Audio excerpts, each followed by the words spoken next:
مرد کے دل میں دوسری عورت کی اور عورت کی الماری میں نئے سوٹ کی گنجائش ہمیشہ رہتی ہے۔ انسان بڑی دلچسپ مخلوق ہے۔ یہ جانور کو مصیبت میں دیکھ کر برداشت نہیں کر سکتا، لیکن انسان کو مصیبت میں دیکھ کر خوش ہوتا ہے۔ دوسروں کی توقعات کے مطابق زندگی بسر کرنے کی وجہ یہ ہوتی ہے کہ ہم ڈرتے ہیں کہ دوسرا ہمیں چھوڑ ہی نہ دے۔ بڑی ہوئی جیب سے دنیا کا پتہ چلتا ہے اور خالی جیب سے اپنوں کا۔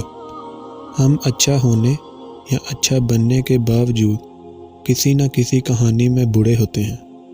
کامیاب زندگی کی نشانی یہی ہے کہ جب آپ پیچھے مڑ کر دیکھیں تو زندگی میں کوئی پچھتاوا نہ ہو۔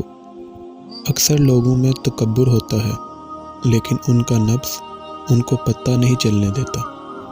ہر ایک چیز اپنے وقت پر ہی اچھی لگی ہے، لیکن نیکی کمانے کا وقت جوانی ہے۔ افسوسناک بات یہ ہے کہ ہم نیکی اس وقت کرتے ہیں جب برائی کے قابل نہیں رہتے۔ اکثر لوگ اپنی گفتگو سے غیبت، بہتان اور تہمت نکال دیں تو باقی صرف خاموشی رہ جاتی ہے، جو کہ ایک بہترین عبادت ہے۔ جتنا ملے قبول کر لینا چاہیے، ہو سکتا ہے یہ بھی ہماری اوقات سے زیادہ ہو۔ ہم تو گناہ گار بندے ہیں، اس کا فضل تو ہر وقت ہمارے عیب چھپاتا ہے۔ جس معاشرے میں سب چلتا ہو، پھر وہ معاشرہ مشکل سے ہی چلتا ہے۔ موت کتنی تیزی سے ہماری طرف بڑھ رہی ہے، اگر ہمیں یہ پتہ چل جائے تو ہمیں اپنے منصوبوں پر ہنسی آ جائے۔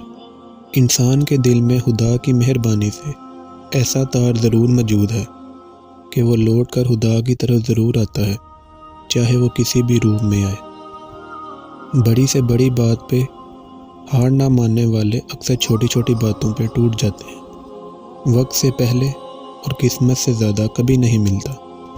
ایسا بھی ہوتا ہے کہ خدا ہمیں پھولوں کا ٹکڑا دینے کے موڈ میں ہوتا ہے اور ہم صرف ایک پھول کی ضد لگا کر بیٹھے رہتے ہیں۔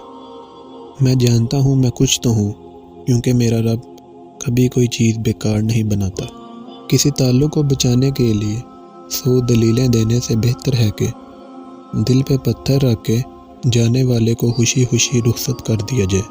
ہم اللہ کو ایک مانتے ہیں، لیکن اللہ کی ایک بھی نہیں مانتے۔ دنیا میں کبھی کسی اچھے انسان کی تلاش مت کرنا، بلکہ خود اچھے بن جاؤ۔ ہو سکتا ہے آپ کے اس کام سے کسی اور کی تلاش ختم ہو جائے۔